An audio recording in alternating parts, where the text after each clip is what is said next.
Welcome everybody to another fantastic video here at the Ben and Charlie podcast. So today I wanted to talk about something that Charlie already mentioned in his video of why people are buying Stanley Cups like crazy and there's a frenzy around it. But my topic is going to be related more on materialism because as we've seen here, I saw a video actually that shows all these people at Target just rushing through the shelves and buying this cup for $50. And some folks online are really making a killing with it by selling it for $200. Or even in another place, people are actually using the picture of the Stanley Cup as a scam and selling those for $150 without actually returning or sending the item to folks. So what is this and why? Why we do live in a materialistic society. We need to acknowledge that. So what does that mean? It means that our entire society is built of this concept of owning stuff for different reasons. And I have here six topics that I wanted to discuss, and we're just going to go through all of them one after the other. But before we continue, click the subscribe button, comment and share, follow our podcast, and let us know what you think. So the 6 points that I wanted to go about are, the first one is consumer culture. So we live in a consumer culture society. Just think about it.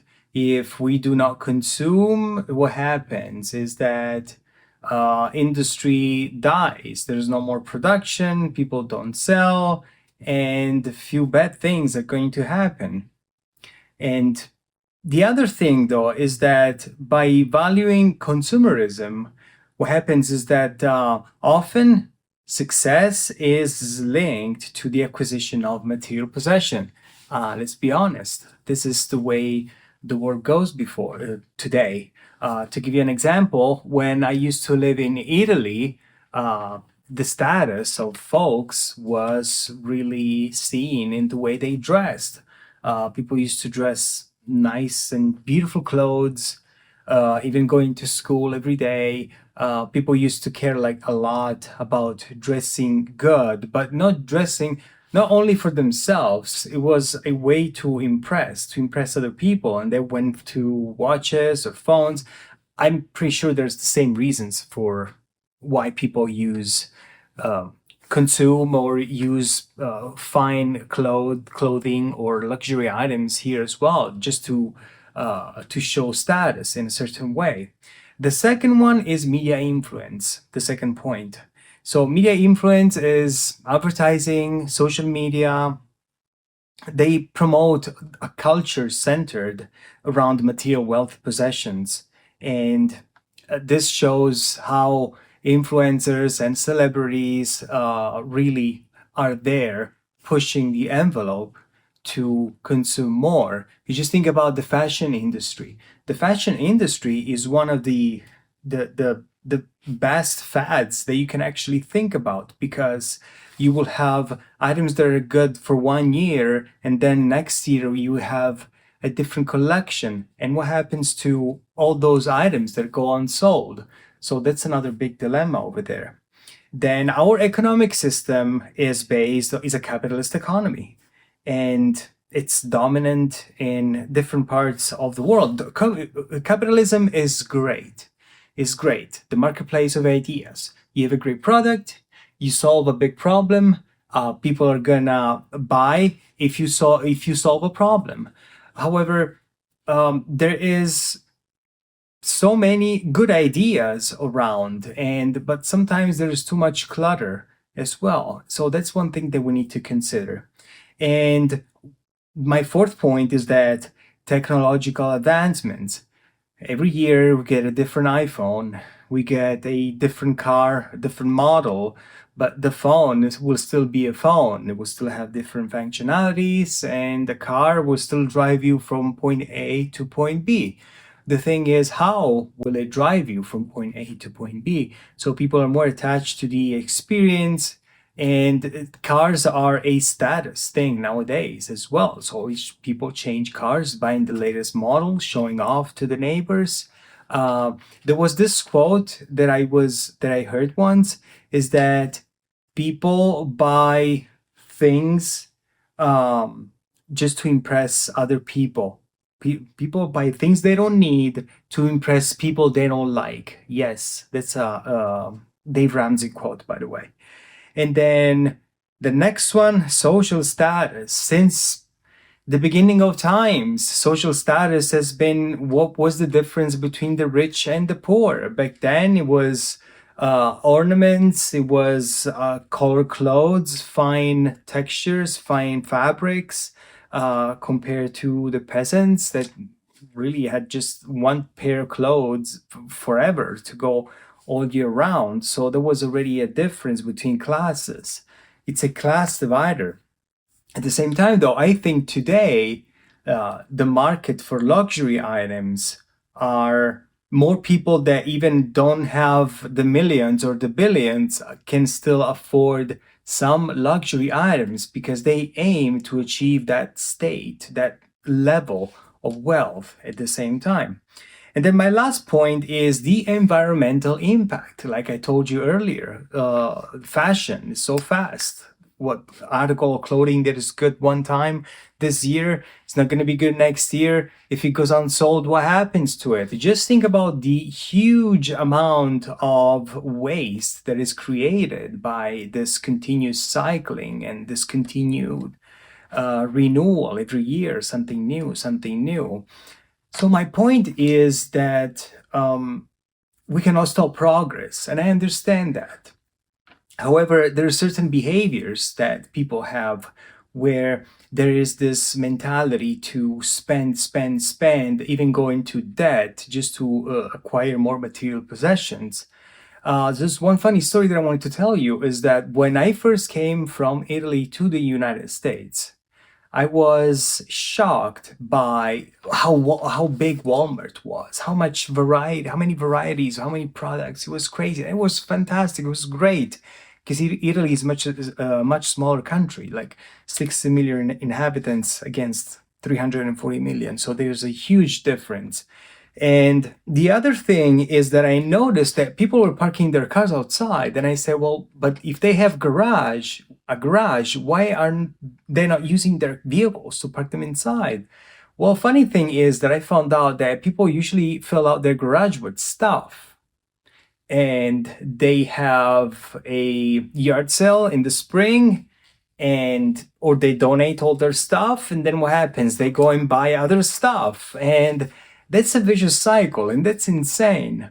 In my opinion, I feel very anxious when I have too much stuff because whenever I want to buy a new article of clothing, I say something else has to go. If something new comes in, something else has to go.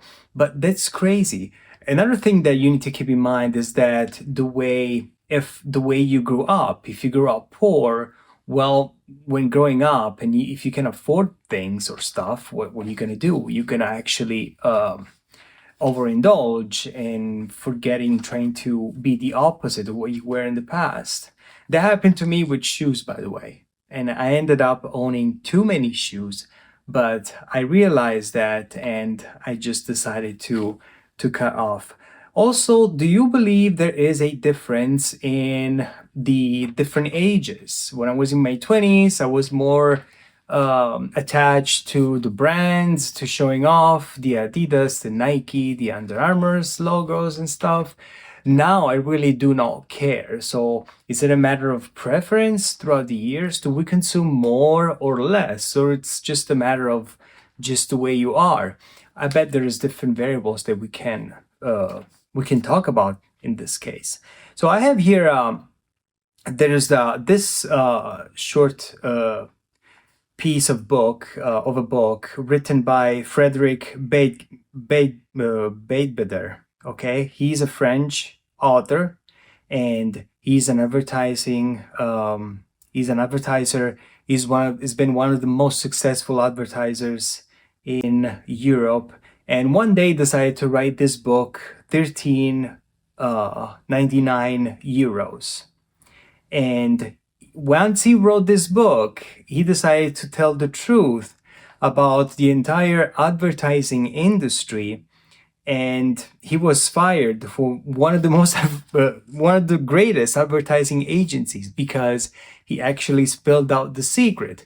Apparently, he could not take it anymore of his behavior about creating new advertisements and commercials to trick people, to generate needs, to generate the desire. But in the end, for him, it was a revelation because he exposed the entire industry, the model actually. And this is what he says. Listen up, this is really cool. My name is Octave, and I wear APC clothes. I'm an advertising man. That is, I pollute the universe. I am the one who sells you crap, who makes you dream of those things you'll never have. Sky eternally blue, girls who are never ugly.